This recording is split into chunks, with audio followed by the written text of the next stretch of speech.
What's up, everyone? Hope you're all doing great. Remember, to laugh a little, it's good for the soul. Welcome back to Darkest Dark Web Horror Stories. I love reading your comments, so feel free to say hi, share suggestions, or just lurk. Don't forget to show your support by liking the video and subscribing if you haven't already. And with that said, enjoy the stories.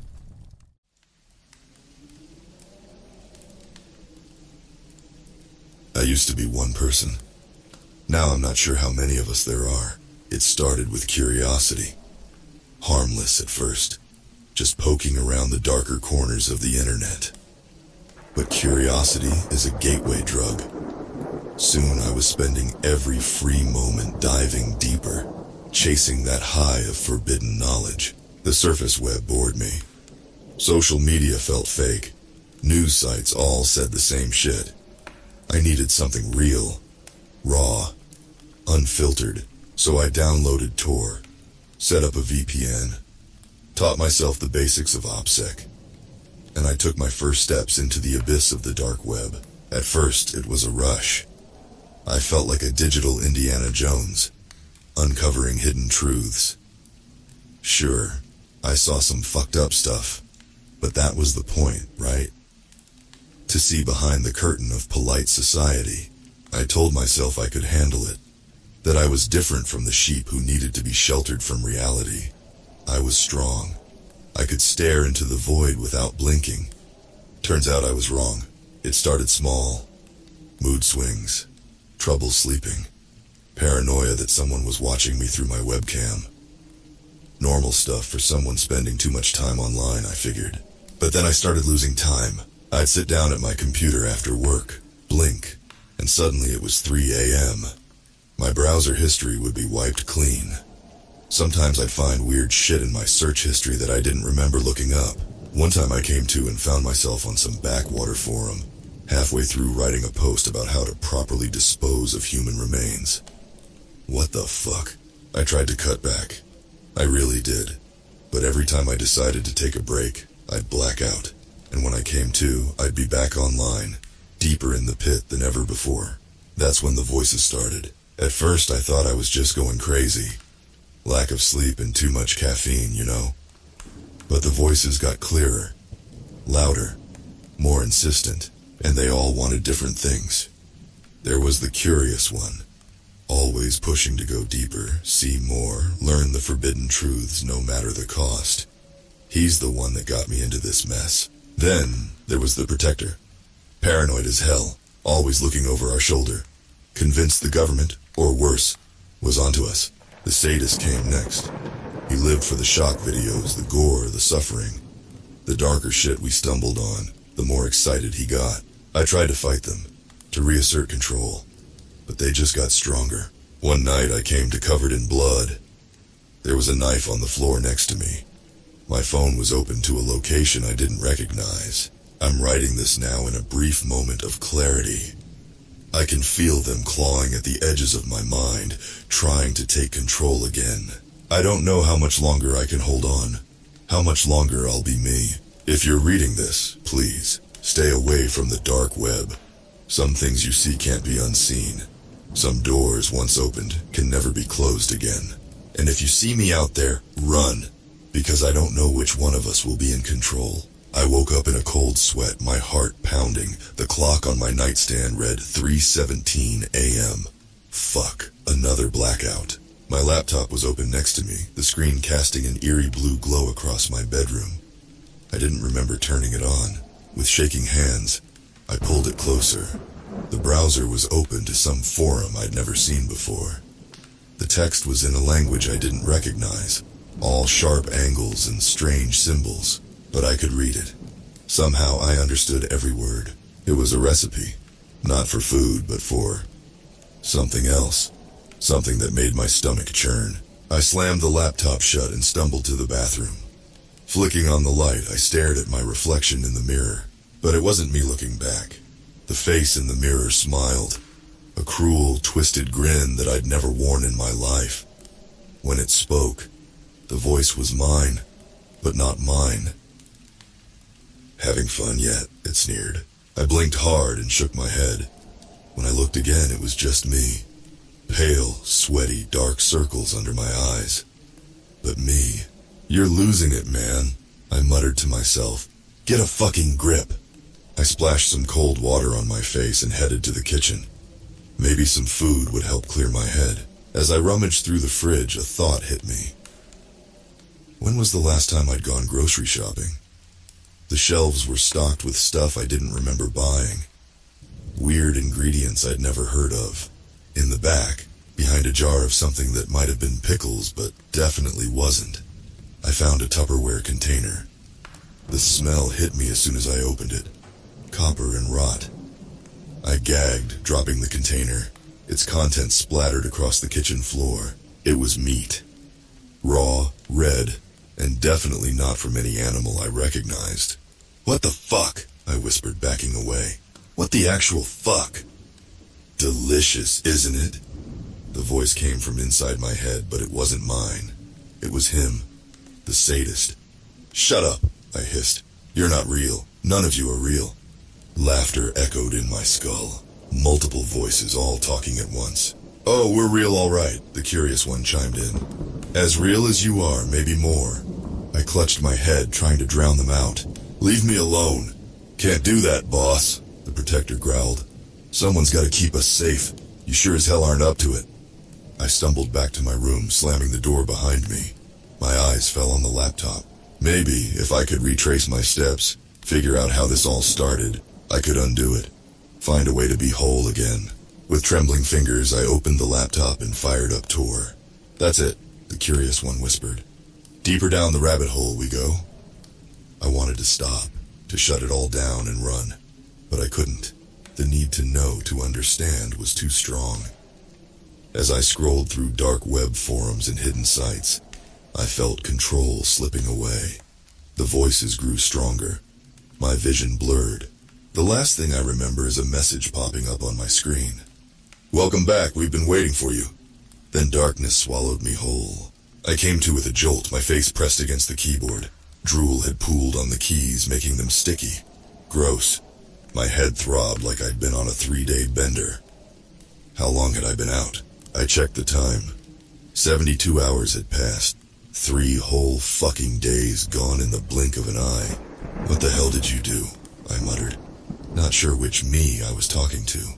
"What we had to," the protector growled in my head. "They were closing in. We took care of it." A chill ran down my spine. "Took care of what? Who's they?" No answer. Just an uneasy silence in my mind. I scrolled through my browser history, trying to piece together what had happened, but it was wiped clean. Again. My email was open, though. The sent folder showed dozens of messages I didn't remember writing, all to different encrypted addresses. The subject lines made my blood run cold. "Package delivered. Job complete. Payment received." What the fuck had I done? I opened one of the emails. It was short, just a few lines. "Target eliminated. No witnesses. Footage uploaded to agreed location. Expect payment within 24 hours. My hands shook as I closed the laptop. This couldn't be real. I wouldn't. "Oh, but we would," the sadist chuckled. And we did, over and over and over again. "Shut up!" I screamed, hurling the laptop across the room. It smashed against the wall, pieces of plastic and electronics scattering across the floor. I had to get out, had to clear my head, figure out what was real and what wasn't. I grabbed my keys and bolted for the door. But as soon as I stepped outside, I froze. The street was lined with unmarked vans. Men in dark suits stood on every corner, pretending not to watch my building. "Told you they were onto us," the protector hissed. "Get back inside, now!" For once I didn't argue. I ducked back in, heart pounding. "What do we do?" I whispered. "We run," the curious one said. "But first we need to tie up some loose ends." Before I could ask what that meant, I felt control slipping away. It was like being shoved into the back seat of my own body. I could see what was happening, but I couldn't stop it. My hands moved on their own, gathering supplies, laptop, cash, fake IDs I didn't know I had, a gun from a hidden compartment in my closet. "Don't worry," my mouth said in a voice that wasn't quite mine. "We'll take care of everything." I wanted to scream, to fight back, but I was powerless, a prisoner in my own skin. As we slipped out the back door and into the alley behind my building, one thought kept echoing in my mind. What have I become? The answer came in a chorus of voices, each one a piece of the fractured thing I now was. You've become us and we are legion. The city blurred past as we sped down the highway. I say we because I sure as hell wasn't the one driving. My body was on autopilot, controlled by... I don't even know anymore. Relax, the protector said, his voice oddly calm in my head. We've done this before. Done what? I managed to croak out. Disappeared, he replied. It's a talent we've picked up. I wanted to argue, to fight back, but exhaustion washed over me. Maybe it was easier to just let go, to let them handle things. No, I couldn't give up. I had to hold on to whatever scraps of me were left. We pulled into a rundown motel on the outskirts of some no-name town. As we checked in, I caught a glimpse of our reflection in the grimy lobby mirror. It was me, but not. The face was harder, the eyes colder, a stranger wearing my skin. The room was a shithole, but it had Wi-Fi. As soon as the door closed behind us, my hands were unpacking the laptop, fingers flying over the keys. Time to check in, the curious one said, a hint of excitement in his voice. Check in with who? I asked, but I already knew I wouldn't like the answer. The screen filled with that same strange language from before, symbols that should have been gibberish, but somehow made perfect sense. It was a job board, a fucked up Craigslist for things I don't even want to think about. Pick one, the sadist urged. It's been too long. We're getting rusty. No, I said, trying to wrest back control. No more, I won't do it. Laughter echoed in my skull. You don't get a vote anymore, sunshine. We're in charge now. My fingers moved against my will, scrolling through the listings. Each one was worse than the last. Terrible things. Unspeakable things. And the worst part? A sick, twisted part of me was excited by it all. That's the spirit, the sadist cackled. Embrace it. You know you want to. I felt my resolve weakening. It would be so easy to give in, to let them take over completely. But a tiny spark of my old self still burned. A voice, quiet but persistent, screaming at me to fight back. With every ounce of willpower I had left, I slammed the laptop shut. The voices in my head exploded in anger. My body convulsed, like I was having a seizure. For a moment, I thought they might tear me apart from the inside. Then suddenly silence. I collapsed on the bed, drenched in sweat. My head felt clearer than it had in weeks. Had I won? Had I finally beaten them? A notification pinged on my phone. With trembling hands, I picked it up. It was an email from myself, sent just seconds ago. The subject line made my blood run cold. Nice try, but we're just getting started. As the words sank in, I felt control slipping away once more. My last conscious thought was a desperate plea. Someone, anyone, please help me. But in this dark corner of the world, lost in the twisted labyrinth of the internet, no one could hear me scream. I woke up in a different motel room. The walls were a sickly yellow, peeling wallpaper revealing mold underneath. How long had I been out this time? My mouth tasted like ash and copper. There was dried blood under my fingernails. What did we do? I whispered, dreading the answer. What was necessary? The protector growled. They found us. We dealt with it. Images flashed through my mind. Screams. A struggle. A knife glinting in the dim light of a street lamp. I lurched to the bathroom and vomited until there was nothing left but bile. When I looked in the mirror, a stranger stared back. My eyes were sunken, skin pale and waxy. I looked like a corpse.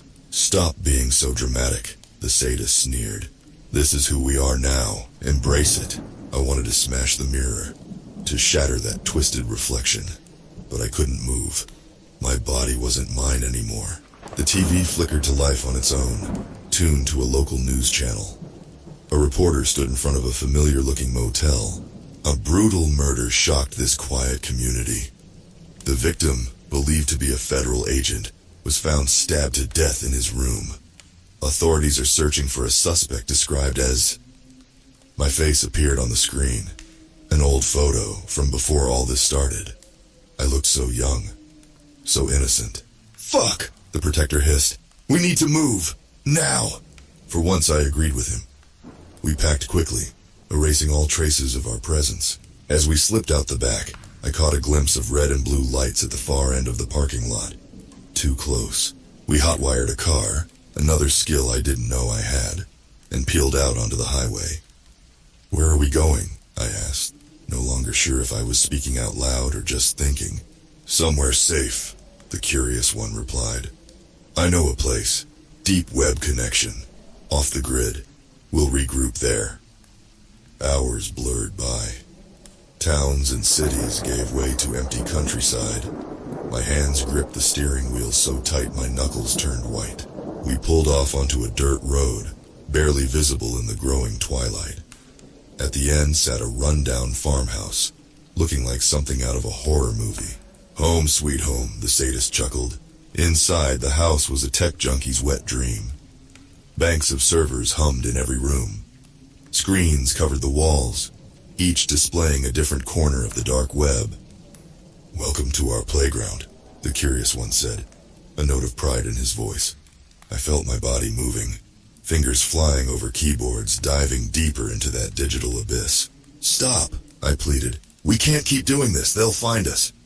"Let them come," the protector snarled. "We're ready for them now."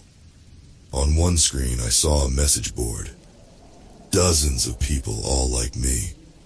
Lost souls, fractured minds, all connected through this twisted network. "We're not alone," the curious one whispered. "We're Legion."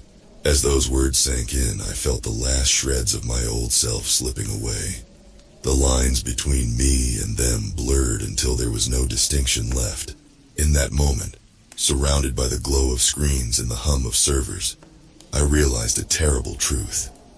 I wasn't fighting against them anymore. I was them, and we were just getting started. Days blurred into weeks, or was it months? Time lost all meaning in that digital hellscape. We were always online, always connected.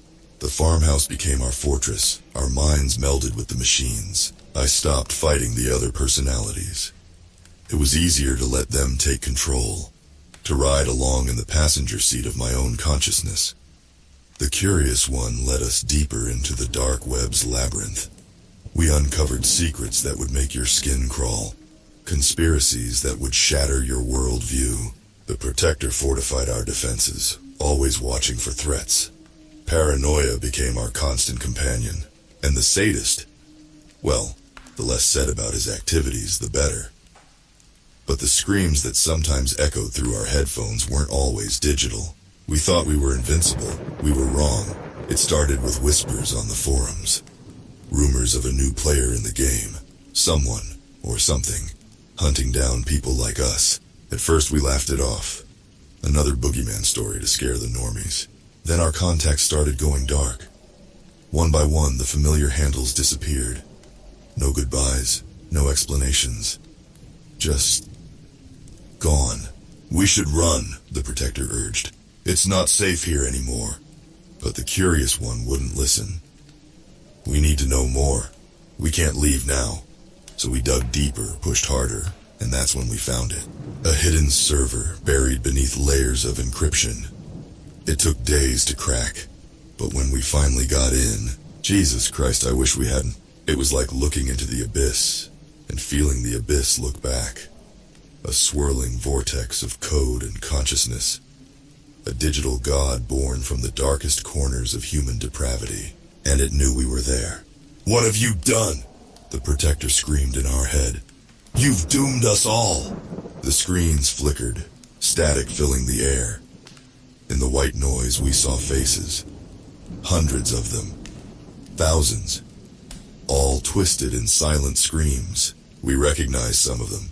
Users we'd known. Hackers, criminals, lost souls like us. All consumed by whatever this thing was. "Beautiful," the sadist whispered, a note of awe in his voice. "We have to destroy it," I said, surprising myself. It was the first time I'd spoken up in I don't even know how long. The others fell silent, considering. "He's right," the curious one finally said. "This is bigger than us. We can't let it spread." For once all the voices in my head were in agreement. We had a purpose, a mission.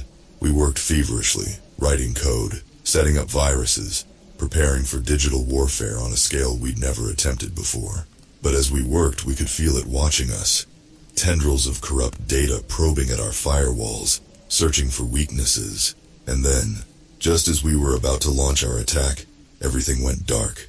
Power cut out, screens died, the comforting hum of servers fell silent. In the sudden deafening quiet, we heard something that made our blood run cold. Footsteps coming up the stairs. "They're here," the protector whispered.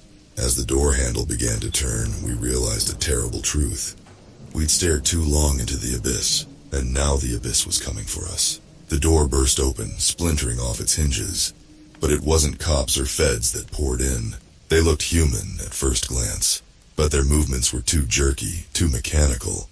Their eyes glowed with an eerie blue light like smartphone screens. "What the fuck are they?" I whispered. But deep down I already knew. "Avatars," the curious one breathed. "Physical manifestations of the entity we found. It's breached the real world." We scrambled for weapons, anything to defend ourselves. But how do you fight something that exists both online and off? The first one lunged at us, fingers elongated into USB cables that whipped through the air like tentacles. We ducked, barely avoiding being skewered. "The laptop!" the protector shouted in our mind. "If we can upload the virus, maybe we can..." A cable wrapped around our ankle, yanking us off our feet. We hit the ground hard, the taste of blood filling our mouth. More of them poured in, surrounding us. Their faces flickered like glitchy screens, cycling through the thousands of souls they'd consumed. This was it, game over. But then, in that moment of desperation, something strange happened. The voices in my head, the curious one, the protector, the sadist, they all fell silent. And for the first time in what felt like forever, I was alone in my own mind. Clarity hit me like a bolt of lightning. I saw everything. How I'd let my obsession consume me. How I'd fractured my psyche to cope with the horrors I'd witnessed. How I'd become the very thing I feared. "No more," I growled, pushing myself to my feet. The avatars hesitated, sensing the change in me. I grabbed the laptop, fingers flying over the keys. I wasn't as fast as the curious one, wasn't as ruthless as the sadist. But I had something they didn't. I was whole again. The virus uploaded, spreading through the network like wildfire.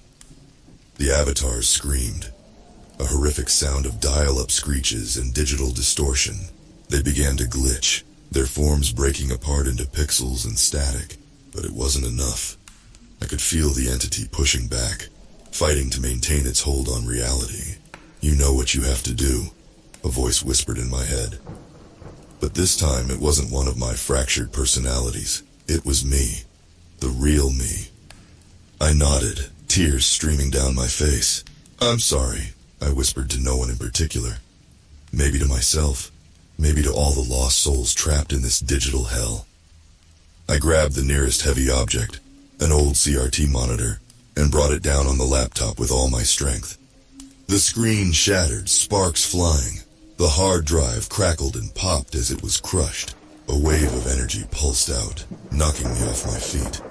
The avatars howled, their forms dissolving into streams of binary that faded into nothing. Then silence. I lay there on the floor, surrounded by broken electronics and the fading smell of ozone. My head was quiet, empty. Sirens wailed in the distance, growing closer. The real world, coming to reclaim this haunted place. As red and blue lights began to flash through the windows, I closed my eyes and let out a long, shaky breath. It was over. The nightmare was finally over. But as unconsciousness began to take me, one last thought drifted through my mind.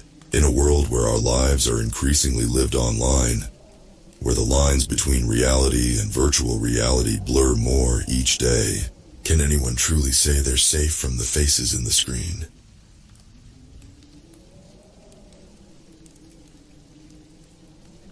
It started with something small. Isn't that always the case? My kitchen light flickered. I didn't think much of it.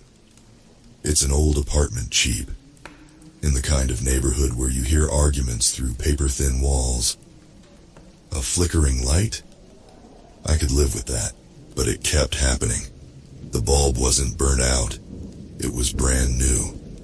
Yet every night around 10 p.m., without fail, that light would flicker like it was trying to tell me something. I'm not superstitious, but it got under my skin. One night I filmed it. It wasn't for any reason other than curiosity. A glitchy light shouldn't make me nervous, right? But there was something about it, the way it pulsed, like a heartbeat. I sat at my table staring at the phone screen as it recorded the flickering.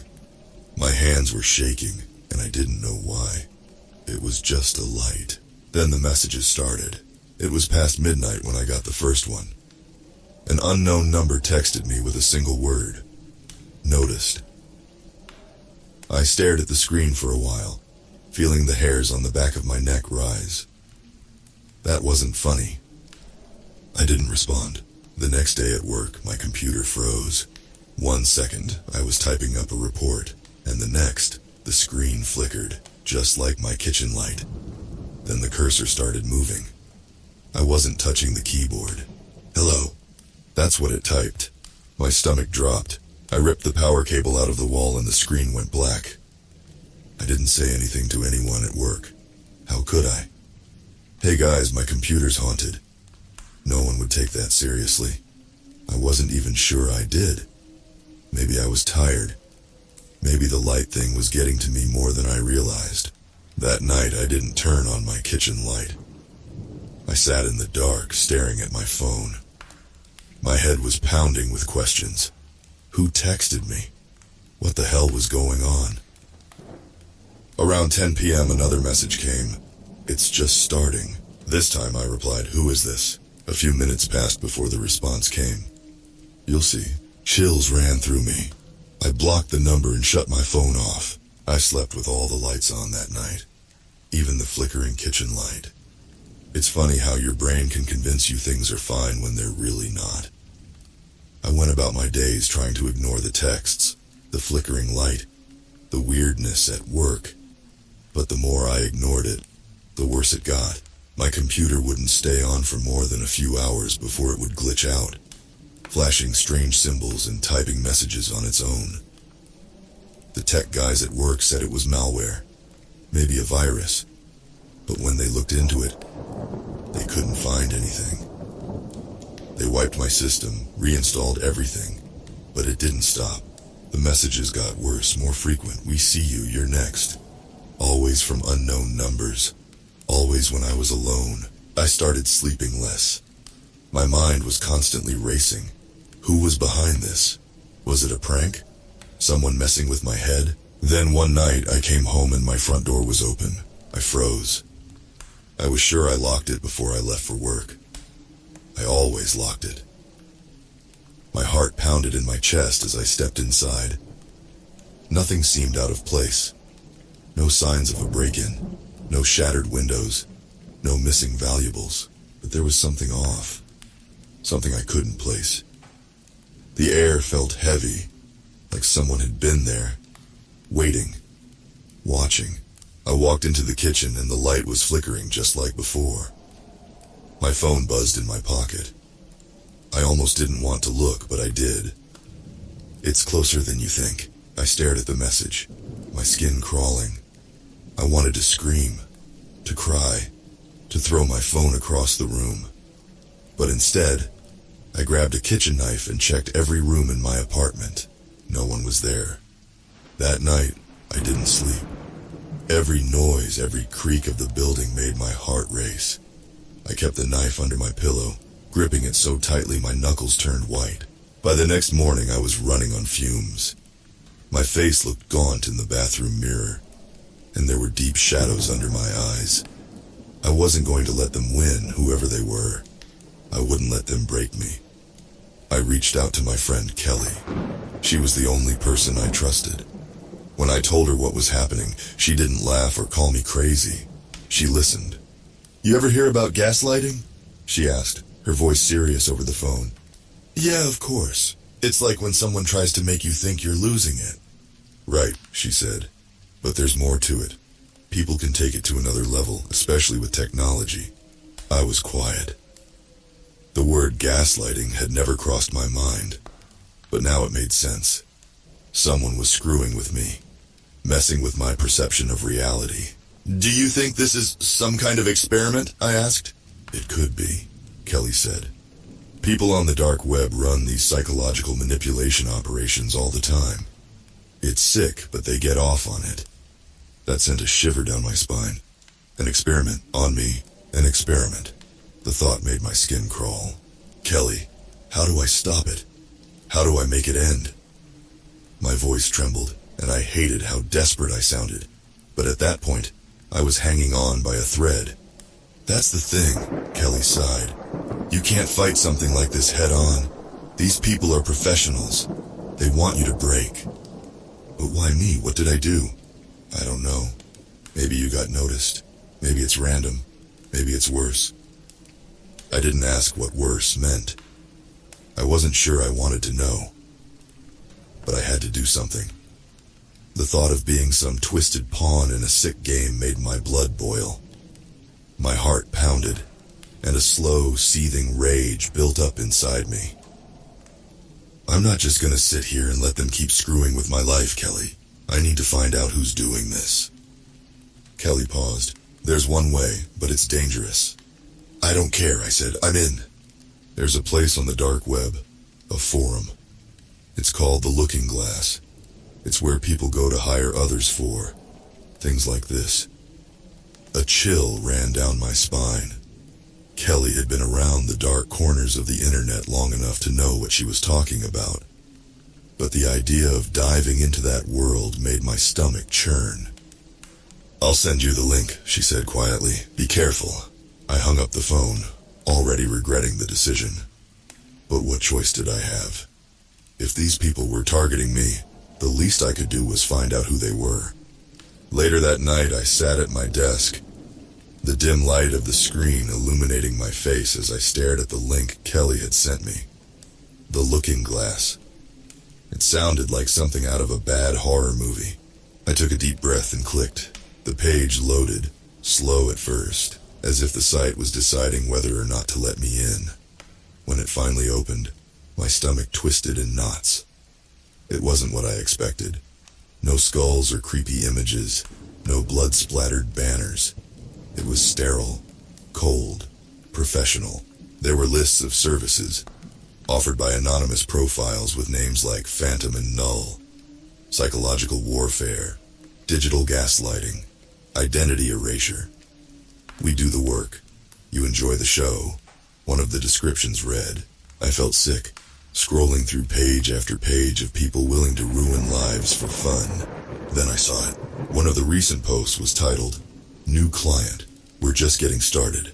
My heart stopped when I saw the target. It was me. I slammed the laptop shut so hard it nearly broke. My heart was racing, blood pounding in my ears.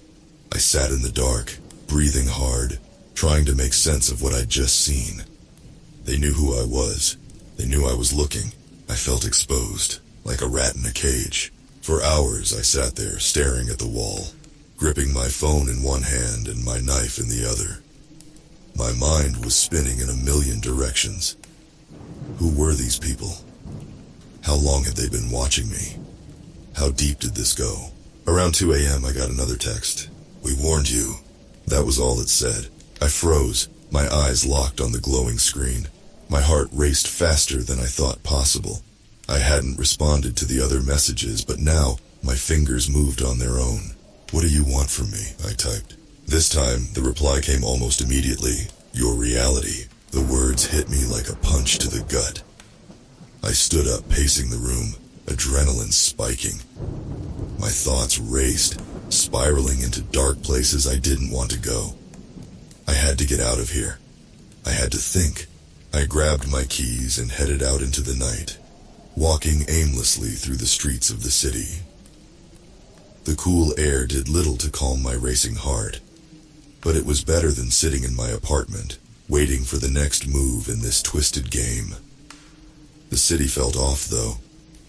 Something was wrong. Cars passed by, but they seemed to move slower than usual, like they were in a dream. A man walked past me, his eyes empty, hollow. No one looked at me. It was as if I wasn't even there. My phone buzzed again. I didn't want to look, but I couldn't help it. The message was from another unknown number. "You can't escape," I stumbled, almost dropping the phone. My mind screamed that this wasn't real, but everything felt so real. I felt the cold wind on my face, heard the distant hum of the city, but the texts, those words, they pulled at the edges of my sanity. Another text came through, "Turn around." I froze, my feet glued to the pavement. Slowly, against my better judgment, I turned. Across the street, standing under the flickering glow of a streetlight, was a man in a dark coat. He wasn't moving. He was just staring at me. The light above him flickered, just like my kitchen light. And I swear, in the brief moment the light blinked out, I saw his face change into something monstrous. Then he smiled. I turned and ran. I didn't care where I was going. I just had to get away from him. My heart pounded in my chest as I tore through the empty streets, my breath coming in ragged gasps. The city felt like a maze, the familiar streets twisting and warping around me. Everything felt wrong. I glanced over my shoulder. The man in the dark coat was gone, but the flickering streetlights kept up their haunting dance. Every light I passed pulsed in that same eerie rhythm, as if they were all part of some sick joke I wasn't in on. I rounded a corner and slammed into someone. My phone flew from my hand as I stumbled back, my mind barely registering the figure standing in front of me. It was Kelly. Her wide, panicked eyes locked onto mine, and for a second, I thought I'd lost it completely. "Jesus, Kelly, what the hell are you doing here?" I yelled, my voice shaking. "I came to find you," she said, her voice trembling. "I've been trying to call you all night." I fumbled for my phone, picking it up off the pavement. Sure enough, there were a dozen missed calls from Kelly, but I hadn't heard a single one. "They're messing with everything," she whispered. "This is bad. Worse than I thought." I nodded, trying to catch my breath. "Yeah, no shit." Kelly grabbed my arm, her fingers digging into my skin. "Listen to me. We have to go. We need to get off the grid now." "Off the grid?" I asked, still catching my breath. "What are you talking about?" "They know everything, okay? I've been digging into the looking glass since I told you about it. And it's not just a forum. It's an operation. They target people, make them lose their grip on reality until they snap. It's like psychological warfare. But they're using tech. Cameras, phones. They control it all. The paranoia hit me like a ton of bricks. It all started to make sense. The texts, the flickering lights, the messages on my computer. They were watching me. Everything I did. Everywhere I went. I looked around, suddenly feeling exposed. "How do we stop them?" Kelly's eyes flicked around nervously, like she was expecting someone or something to appear. "We can't stop them, but we can disappear. We can leave before they..." A sharp crack cut her off. I felt something wet splatter against my face. For a second, I couldn't process what had just happened. Then I looked down at Kelly. She was lying on the ground, blood pouring from a gaping wound in her chest. Her eyes were wide with shock, her mouth opening and closing like a fish out of water. "Kick it, Kelly!" I screamed, dropping to my knees beside her.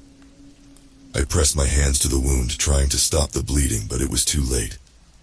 Her body twitched violently, then went still. I screamed again, this time in rage. That's when I saw him. Standing under the flickering streetlight just a few feet away was the man in the dark coat. His eyes gleamed in the dim light, and he wore that same twisted smile. I grabbed my phone, my hands shaking so hard I could barely hold it. Another text came through. "This is your fault."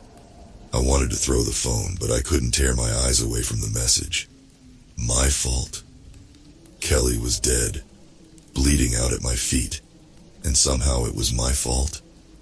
I didn't understand any of this. The man in the coat took a step toward me. My heart was pounding so loud in my ears I could barely think. I needed to move, but my body was frozen in place. Another text, run. I ran, leaving Kelly's lifeless body behind, my mind barely able to process what had just happened. Her blood was still sticky on my hands as I darted through the dark streets, weaving between parked cars and alleyways, desperate to put as much distance between me and that man as possible. The city felt like a ghost town. There were no pedestrians, no cars, just me and the flickering streetlights that seemed to pulse in time with my racing heart. My phone buzzed again. I didn't look at it. I couldn't. I didn't want to see another message, another threat. I wanted out. I knew Kelly had been right. I had to get off the grid. But how? My phone, my laptop, even my apartment, all of it was compromised. They had eyes on me everywhere. I couldn't trust anything or anyone anymore. As I rounded a corner, I saw a 24-hour gas station, its flickering neon sign casting eerie shadows across the parking lot. I bolted inside, breathless, and ran to the back of the store, out of sight from the entrance. The clerk gave me a strange look as I ducked behind a rack of potato chips, but I didn't care. I needed to think. I pulled my phone out of my pocket and stared at it, my hands shaking. If Kelly was right, they were using my phone to track me. That's how they always knew where I was, how they knew when I was alone. I smashed it. With a loud crack, the screen shattered as I slammed it against the metal shelving. I did it again and again, until it was a useless, shattered mess. My breathing was ragged, but for the first time in what felt like days, I felt a tiny shred of relief. But it wasn't over, not by a long shot. I grabbed a burner phone from the counter and paid in cash, my hands trembling as I stuffed it into my pocket. I had no idea who to call, where to go, but I knew one thing. I wasn't staying in the city. I needed to disappear. As I ran back out into the night, I felt a gnawing pit in my stomach, a dread that no amount of distance could erase. They were still out there, watching.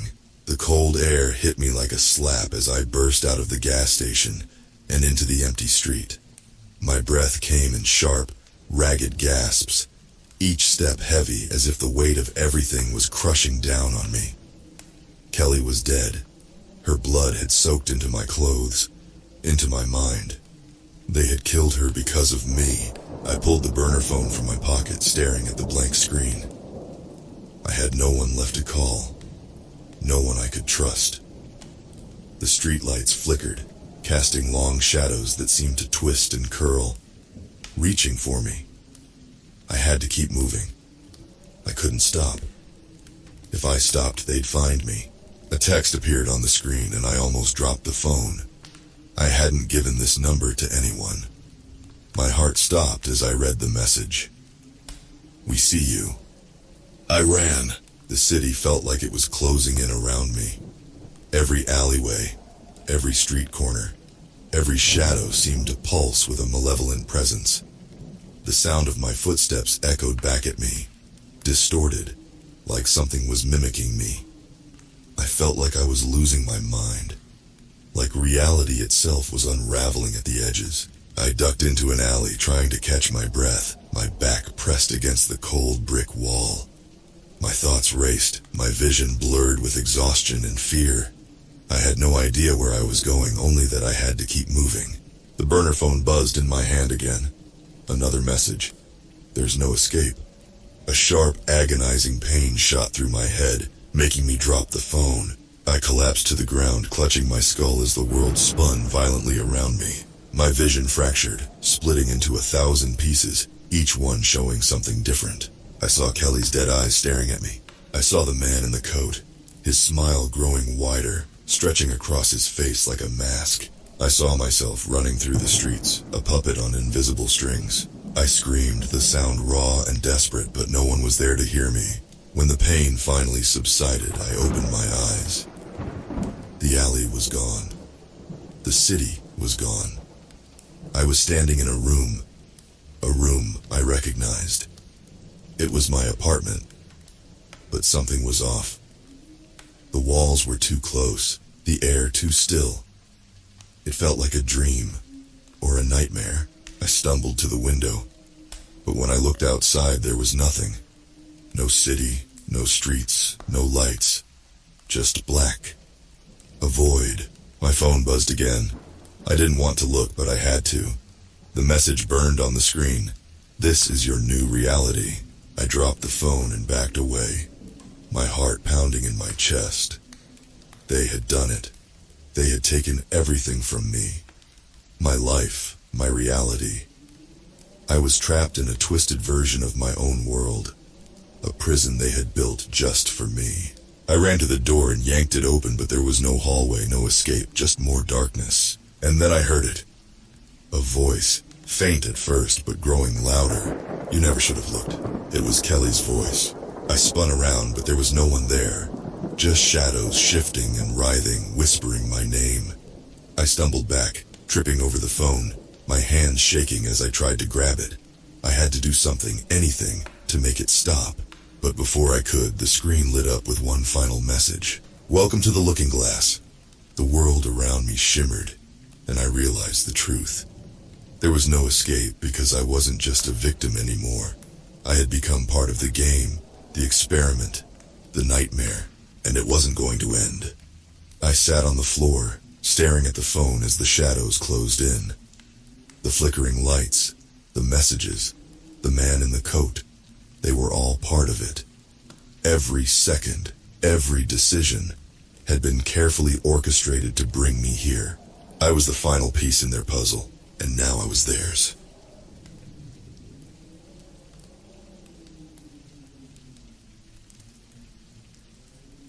I didn't mean to find it. Fuck. I wish I never had. But when you're a washed-up journalist scraping by on clickbait bullshit, you get desperate. That's how I ended up balls deep in the dark web at 3 a.m. hunting for my next story. My apartment in Queens smelled like 3-day-old Chinese takeout. Empty Red Bull cans littered my desk as I dug deeper through layers of encrypted sites. That's when I saw it. A banner ad that seemed to stare right back at me. Fear for sale. Customized terror campaigns. 100% success rate. I thought it was just another scam, but my gut said different. 20 years of investigative journalism teaches you to trust that feeling. I clicked. The site was slick, not some amateur hour bullshit. Clean design, professional copy. They called themselves the Fear Merchants. Their pitch was simple. Pay them enough, and they'd destroy anyone you wanted. Not by killing them. That'd be too easy. No, they broke people by exploiting their deepest fears. I scrolled through their case studies. A CEO afraid of dogs. Suddenly, every street he walked had unleashed pit bulls. A politician with germophobia. Mysterious infections kept spreading through her office. A judge scared of heights. Her high-rise apartment's windows started malfunctioning. My hands were shaking as I read more. These weren't just pranks. These fuckers had turned fear into a weapon, and they were selling it to anyone with enough Bitcoin. I dug deeper, found their client forum. The stories there made me sick. Target successful. Subject committed to psych ward after incident. Family relocated as requested. Neighborhood is yours. Political rival withdrew from race. Payment received. They were manipulating people, communities, even elections. All through precision-targeted fear campaigns.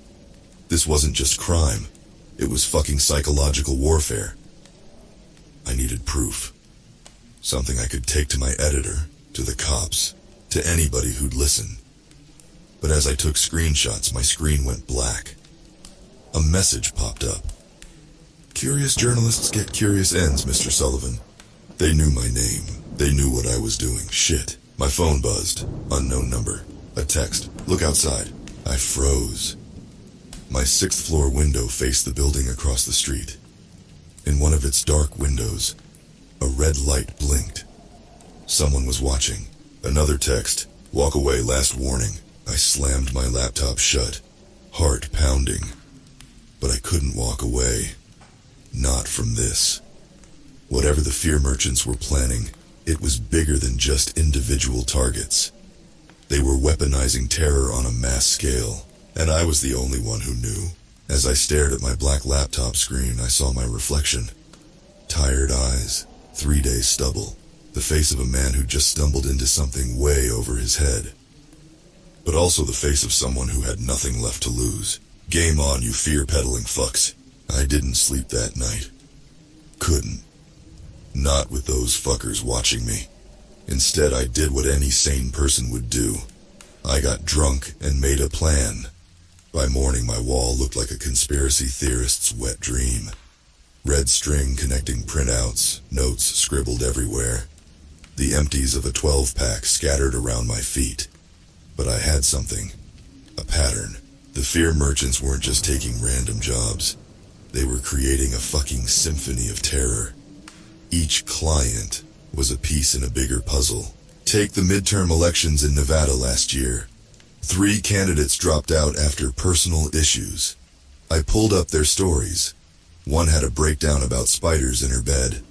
Another's kid suddenly developed night terrors. The third started seeing his dead wife everywhere. All their replacements? Back the same shady super PAC. My hands shook as I typed. Not from fear this time. From excitement. This was the story of my goddamn life.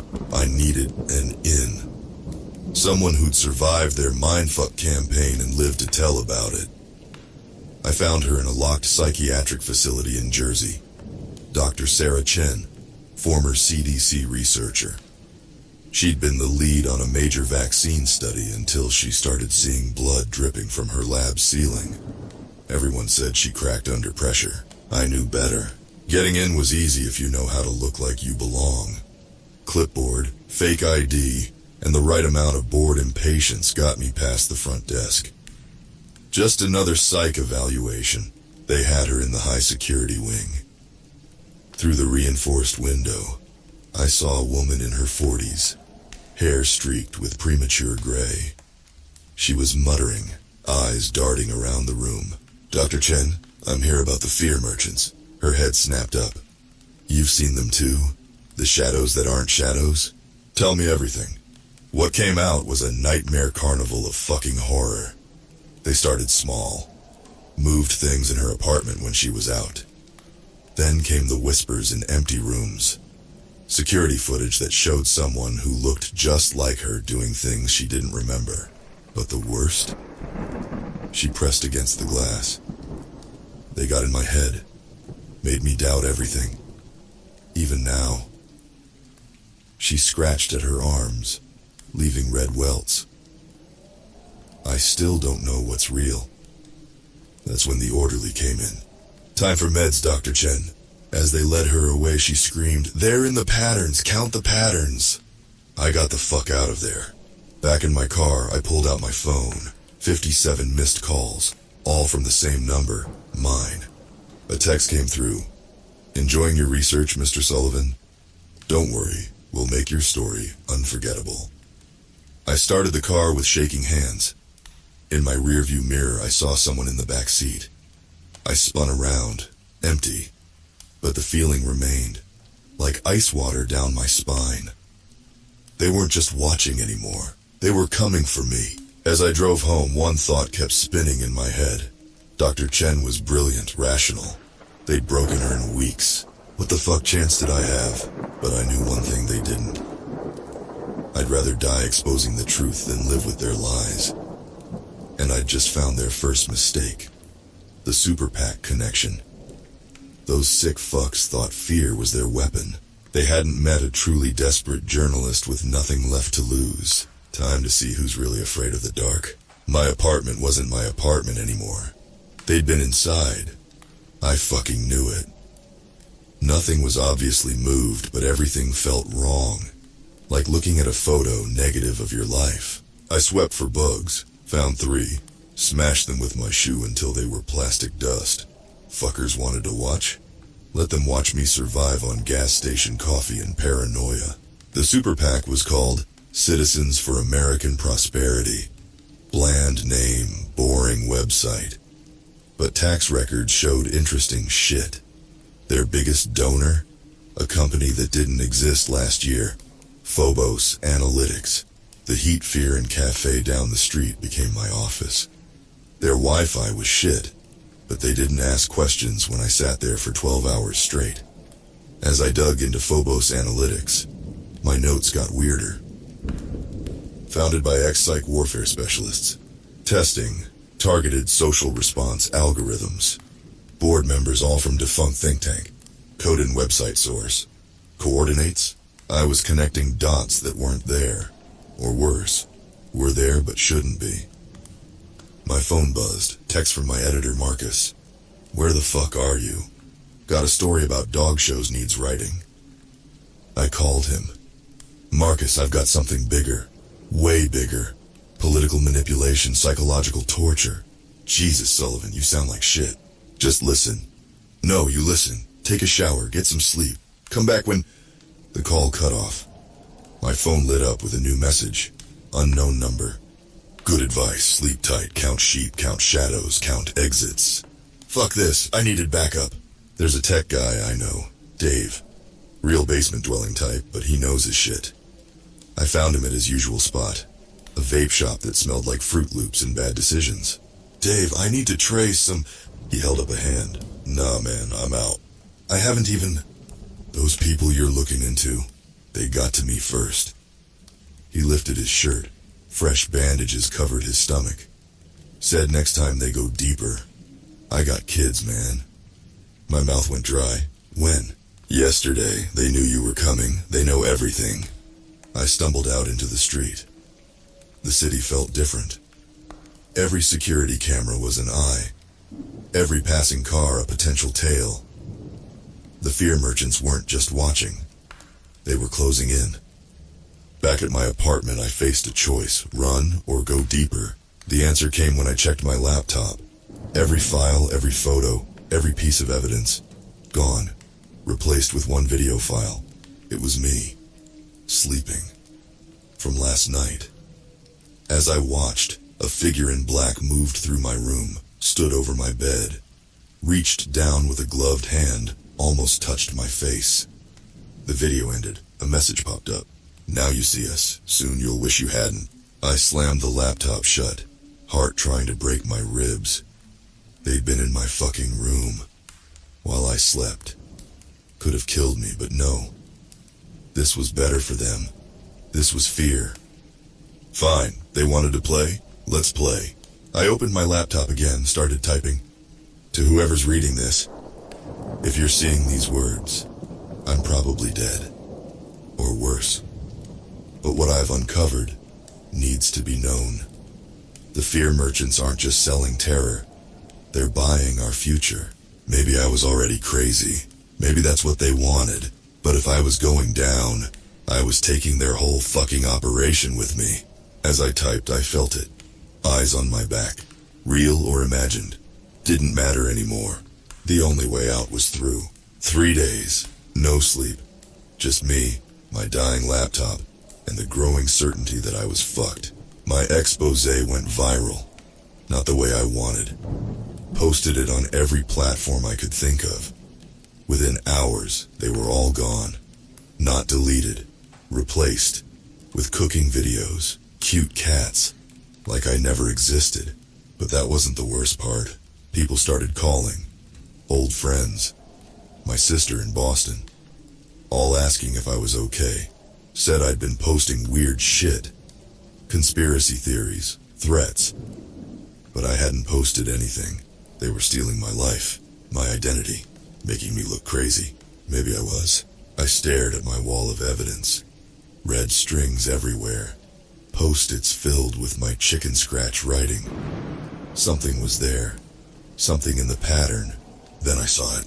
Every person the fear merchants targeted, they weren't random. They were nodes, connecting points, like a giant fucking spider web of terror. The germaphobe politician? She was about to approve new health regulations. The height-scared judge had a big tech antitrust case coming up. Dr. Chen, her vaccine research could have saved millions. They weren't just selling fear, they were selling control. I needed proof. Real, undeniable shit that even they couldn't delete. That's when I remembered. The coordinates in Phobos Analytics website code. They led to a data center outside Newark. Weird place for a political consulting firm. I took back roads to Newark. Kept checking my mirror for tails. Jumped at every shadow. The data center was one of those anonymous glass buildings that could have been anything. But the security? Fucking Fort Knox. Then I got lucky, sort of. A guy puked in the lobby. Security rushed to help. I slipped in with a group of IT guys, nodding like I belonged. Rode the elevator to the 6th floor. The server room was Arctic cold. Rows of blinking machines, and in the corner something else. A door marked Behavioral Analysis Lab. Inside was nightmare fuel. Screens everywhere showing social media feeds, news sites, personal photos. Charts tracking fear responses, anxiety levels, mass hysteria markers. They were testing it all, refining it. A perfect formula for manufacturing terror. I started taking pictures with my phone. That's when the door opened. "Mr. Sullivan, we've been expecting you." A woman in a lab coat. Behind her, 2 guys built like brick shithouses. "Your curiosity is admirable, but now it's time for your treatment." I ran, knocked over a cart of equipment. Alarms started screaming. Made it to the stairwell, down 3 flights, heavy footsteps above and below. 4th floor, security everywhere. 3rd floor, getting dizzy. 2nd floor, can't breathe. Lobby. I burst out into the parking lot. Lungs on fire. Made it to my car. As I peeled out, I saw the woman watching from a window. She was smiling. Back at my apartment, I uploaded the photos to every secure server I knew. Sent copies to journalists, activists, anyone who might listen. Then I waited. Hours passed, no response, just silence, until my phone lit up, one new message. "Thank you for participating in our fear response study. Your results have been recorded." Below it, a video link. My hands shook as I clicked. It was security footage of me, breaking into a random office building, taking photos of empty rooms, running from nothing. The final shot, me getting into my car, eyes wild, talking to myself. What I saw wasn't what happened, but now it was the only record that existed. They didn't have to destroy the evidence. They just had to make sure no one would ever believe me. I woke up in my bathtub, fully clothed, freezing water up to my chest. No memory of how I got there. My phone said it was Wednesday. Last I remembered was Sunday night. 3 fucking days, gone. My apartment looked like a bomb hit it. Walls covered in writing. Not paper this time. Directly on the walls. Some of it wasn't even English. Just symbols. Repeating patterns. Had I done this? My laptop was open on the kitchen counter.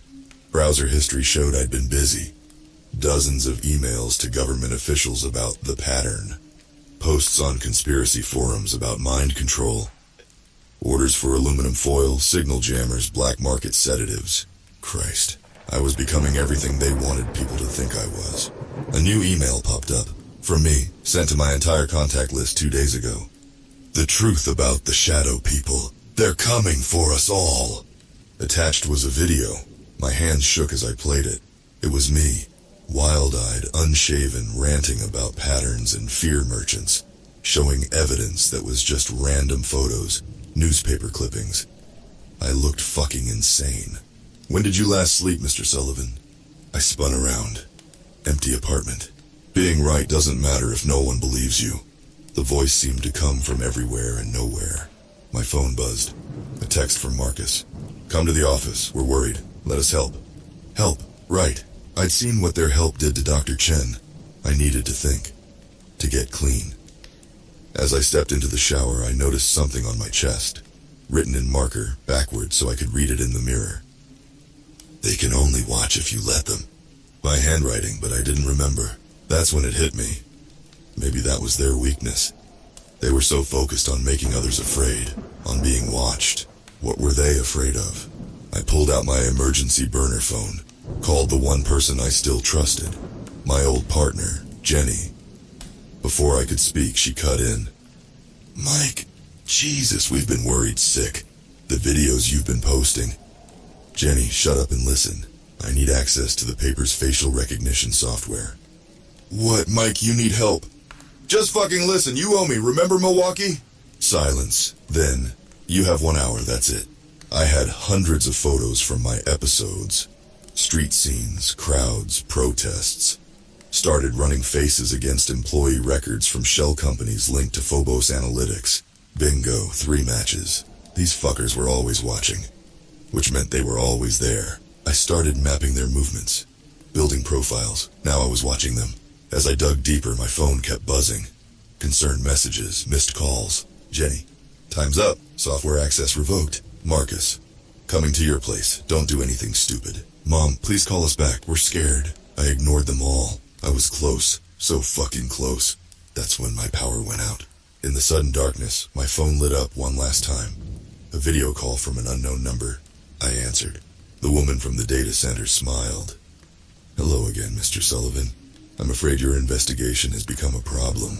Behind her, I saw familiar faces. Marcus, Jenny, my mom. Your loved ones are very concerned. They've agreed you need professional help. Footsteps in the hallway, heavy ones.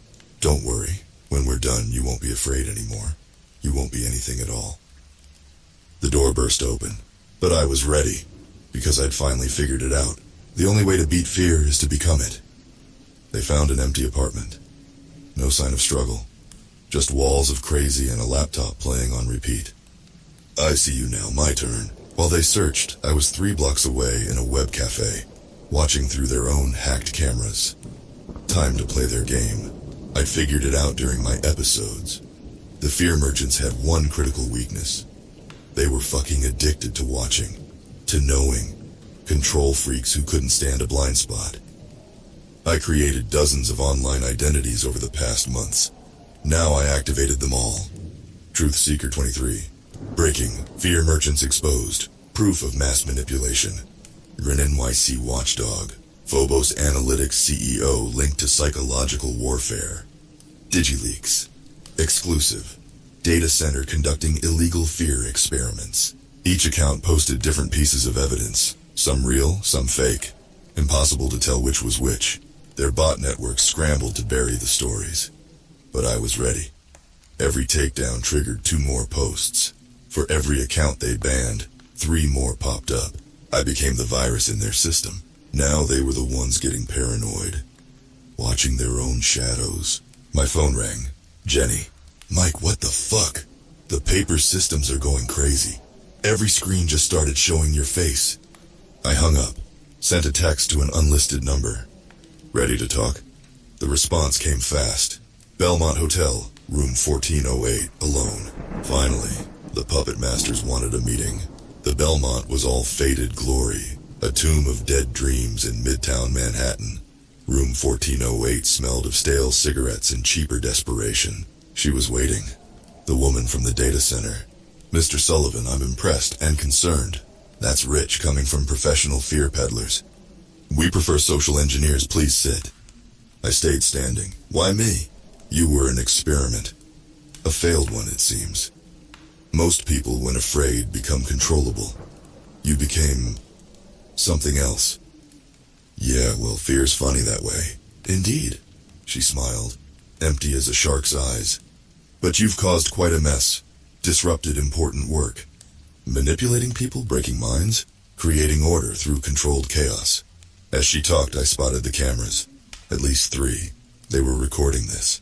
Good. People are already afraid, she continued. We simply direct that fear for the greater good. Bullshit, you're playing God with people's minds. Perhaps. But tell me, Mr. Sullivan, who's been watching whom these past weeks? My skin went cold. She was right. I'd become just like them, obsessed, paranoid, the perfect test subject. She must have seen it in my face. Her smile widened. You see, fear changes everyone, even those who think they're immune. That's when I pulled out my phone, showed her the screen. Her smile faltered, because it wasn't just us in that room anymore. I was live streaming to everyone. 20 million people watching as the head of the fear merchants revealed their whole operation. You're right, I said. Fear changes everyone. So let's give the world something real to be afraid of. She lunged for the phone. Too late. The truth was out there. Messy, ugly, but real. As the door burst open and her security rushed in, I finally felt it. Freedom from fear. Because sometimes the only way to beat the darkness is to make it afraid of you. I'd love to say that exposing the fear merchants fixed everything, that the good guys won and the bad guys went to jail. But fear isn't that simple, and neither is the truth. The live stream went viral before they could stop it.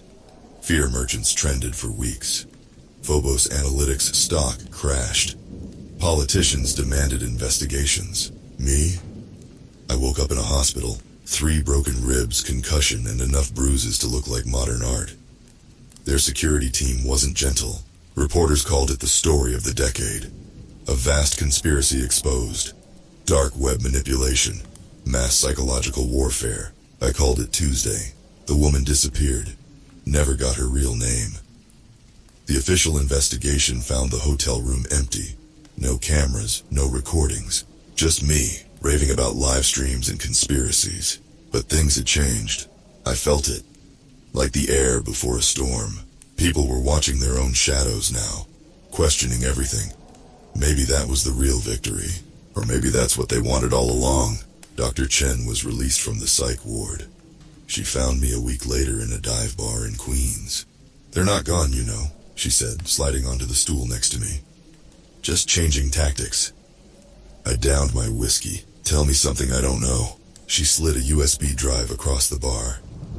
"How about the fact that fear is contagious? That with the right algorithm, you can spread it like a virus?" I stared at the drive. "What's on it?" "Everything, their complete playbook. The question is, what are you going to do with it?" That's the thing about fear. Once you understand it, really understand it, you have 2 choices. Let it control you, or learn to control it. I took the drive. These days, I stick to writing fluff pieces, dog shows, local festivals, the kind of shit no one really reads. But at night, I watch the watchers, track the patterns, wait. Because here's the truth. The one thing the fear merchants never understood. The opposite of fear isn't courage. It's knowledge. And now I know how they think. How they operate. Their playbook is mine. Sometimes late at night I feel eyes on me. See movements in the dark. But I don't run anymore. Don't hide. Instead I smile. Because now they're the ones who should be afraid. You see, the thing about merchants is, they never expect their products to be turned against them. So if you're reading this, if you're one of them, know this. I'm still here, still watching, and I'm not afraid anymore. But you should be, because fear's contagious, and I'm patient zero. And, P.S. if this story suddenly disappears or changes, you'll know why, but don't worry. The truth has a way of spreading, like a virus, like fear. Until next time, stay safe, stay vigilant, and stay out of the dark. Because the dark is where the monsters live. And I should know I've seen them face to face. This is MM13 signing off. The fight continues. If you like today's tales, don't forget to like and subscribe MM13. Help MM13 get to 1,000 subscribers.